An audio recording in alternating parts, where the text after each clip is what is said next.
Issue 51. We start out with the freedom fighters gathered at the Knothole Village freedom fighter compound, as I wonder why the hell they ruined Uncle Chuck's design by giving him back his black and red eyes from the very old comics. And Sonic asks why they aren't celebrating with the rest of the village at the meeting area.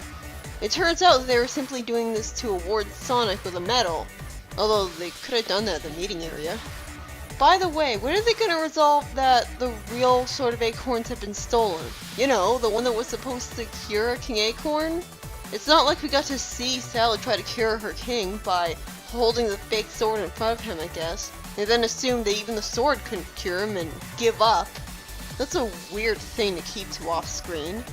Anyways, at night, Sally wakes up Sonic, with Nicole wondering if he's too tired from the festivities for their secret mission. Secret mission? Why does it have to be secret? What is it with Sally and being secretive?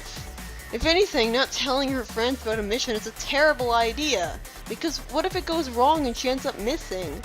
Then they'll have 3 members of their team gone and no one will know where they went. Besides, a secret mission for what? Robotnik's gone. But it turns out that instead of being a huge tactical error and kind of out of character moment on Sally's part, it actually makes sense, because she's been replaced with a robot duplicate of her who summons some combots. And then the fake Sally, for no real reason, morphs to look so different that at first glance, I didn't even know who it was or what it was supposed to be. What is the point of morphing like this?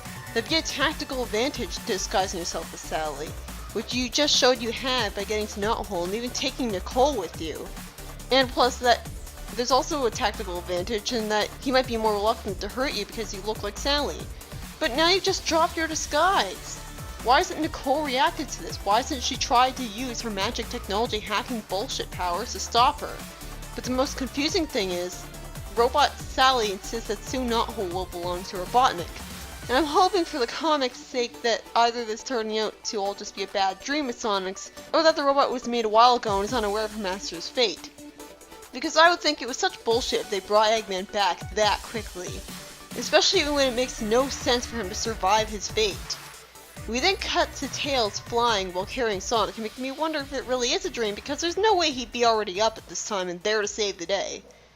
Then that is also explained, as it turns out that this Tails was a robot Tails who was carrying Sonic into some badniks, and after some weird explosion happens for some reason and Sonic gets away, the robot Tails drops his disguise too for no reason. Sonic drills through the underground soil with a spin dash while thinking that first his best friends betray him, and now he keeps seeing visions of his Uncle Chuck in puddles. The first part, why the hell would he think that? So he'll call it his friends betraying him when some robots disguised as his friends attack him, but he won't call it his friends betraying him when the court-martial him like a criminal? The minute I saw Bunny, I assumed correctly that she was a fake too, and her eyes prematurely changing colors for some reason and risking her being discovered early proved me right. Although Sonic fails to notice that as a dead giveaway and instead gets suspicious because, well, she says a holographic projection of Uncle Chuck had shot lasers at her somehow. He had seen the same projection a minute ago and yet it attacked her just now. Also, you'll understand what I mean later, but why does she even know about that holographic projection? Sonic grabs the ring, but for some reason he can't lift it and use it. This along with the Uncle Chuck projections is yet another reason I'm convinced that this story is all just a dream. I have no idea what happened to defeat the fake Bunny here, because all I saw was the word zip and a close-up of what I can only assume is her that's so close up that I don't know what just happened.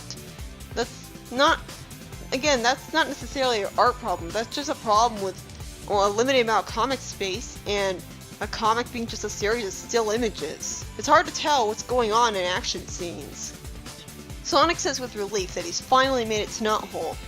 Then he finds a weird-looking hologram of Uncle Chuck speaking to him in gibberish. I was trying to translate it as anagrams of real words, but I couldn't make out what he was saying. But somehow Sonic still comes to the desperate conclusion that he's trying to warn him about something without being heard. Sonic then immediately destroys the point of the gibberish disguising the message by saying out loud what he thinks the message is, to not go to Knothole, and points out that he had said his name. It looks like Robotnik is chasing Sonic down with some metal versions of his friends, and he says that he finally has Knothole, and has now captured Sonic as well, somehow, even though Sonic can run at the speed of sound. Seriously, I would basically forgive this whole story if it turned out to all be a dream. Because this is just a confusing mess. Eggman explains that these really are Sonic's friends, and they've been roboticized to be that way. And he brags that not even the rings can help him. Yep, definitely a dream. Betrayed by my best friends.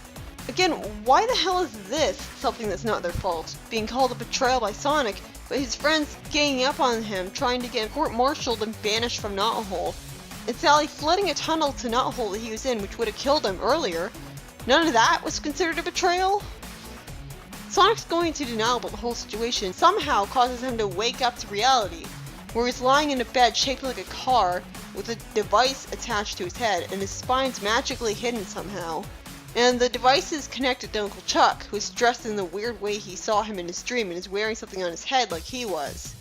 Why did he have to be dressed like that for Sonic to be able to see him like that in the dream? I mean, it's not like he's right in front of him and his eyes are open so he can see him. Sally says that he did it, he's waking up. Then Uncle Chuck says that his award had been booby-trapped with an artificially made virus that threw him into a nightmare he couldn't get out of while he slept. So Chuck had made a device to help him realize things weren't real. I'm guessing Snively made this, but how did he get his hands on the metal in the first place? Does he still know where Knothole is so we can go there to do that? But Knothole's safe and sound in a temporal rift now, so I'd assume Snively can't go there. I don't understand how this could have even happened. It said that if Sonic had given up in the dream and let Robotnik do what he wanted, he would have never woken up from the dream. Why? Why would his decisions in a dream affect anything in real life? Why wouldn't the virus just be programmed to do its job regardless of what he chose? Antoine seems to wipe his eye while saying that everyone was worried about him.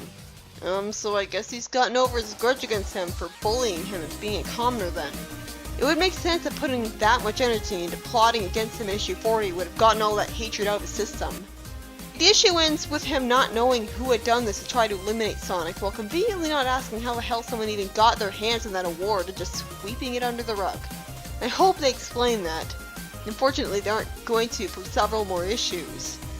The only story of this issue was written by Carl Bollers. It was a weird story, but because it was all a dream, I can completely forgive it, as instead of its weird stuff being the product of bad writing, all those weird things about it were just subtle foreshadowing that I picked up on.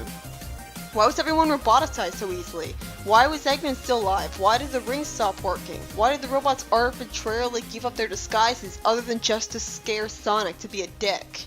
And why didn't Nicole react at all to find out she was being carried all the way out there by a robot Sally? Are they diabolic ex machinas and stuff? No, because it was all a dream. I feel so smart having guessed that so easily, although I hadn't guessed that it was an artificial dream. I think the story might have worked better without the confusing award element that made no sense. They could have had the freedom fighters find out Snively was still plotting against them some other way, or had them just assume it for good reason. Granted, the award did serve as a Chekhov's gun, and inconveniences him later reverse way, but it really made no sense to me that someone could have gotten their hands on it to sabotage it, let alone someone living so far away from it who shouldn't have even known it was being made. But I'll forgive that too if they explain this well enough in later issues. You know what the sad part is? The story was basically a crazy nightmare, and it was still less confusing and nonsensical than the issue before it. And it was all justified to boot. Because it was mostly a dream, only two of its big flaws matter. The award thing, and the fact that for some stupid reason they went back to Uncle Chuck's early installment weirdness, creepy original robot design. This is supposed to be a sympathetic character. I don't know who the hell thought that was a good idea. I mean, we're supposed to basically support him being a robot because he's a great spy that way, and he survives injuries better that way. But I guess maybe they changed it because he can't make a good spy because Snively knows about him now, and so his advantage is gone. But he's still less likely to get hurt, he still doesn't get sick, and apparently doesn't need to sleep either, so it's not all bad. But it really goes to show you just how flawless this story is, that one of its biggest flaws out of the two of them was purely superficial aesthetic complaint. I'm not saying I loved it or anything, it was pretty frustrating reading it because it was so confusing, but it was interesting to read. I'm not going to dismiss it as totally pointless and worthless just for being mostly a dream, even though there is merit to that. I can imagine what if scenarios like this are really fun for the writers, as they can just write whatever with no consequences, and I can respect that. It was nice to see a story with basically no real stakes and consequences after the epic story that was issue 50. It served as the closest thing we have to a breather story. Well, I say this about a story about a nightmare where Sonic's being chased by creepy robots of his friends, but it was obvious it was all a dream from the minute Tails showed up at the middle of the night. And was there ever really any doubt in Sonic refusing to give up? It wasn't really that big of a deal. Snively shouldn't have bothered making a virus that would only work if Sonic gave up, because if he knew better, he'd know that it would never happen. Next up is 52.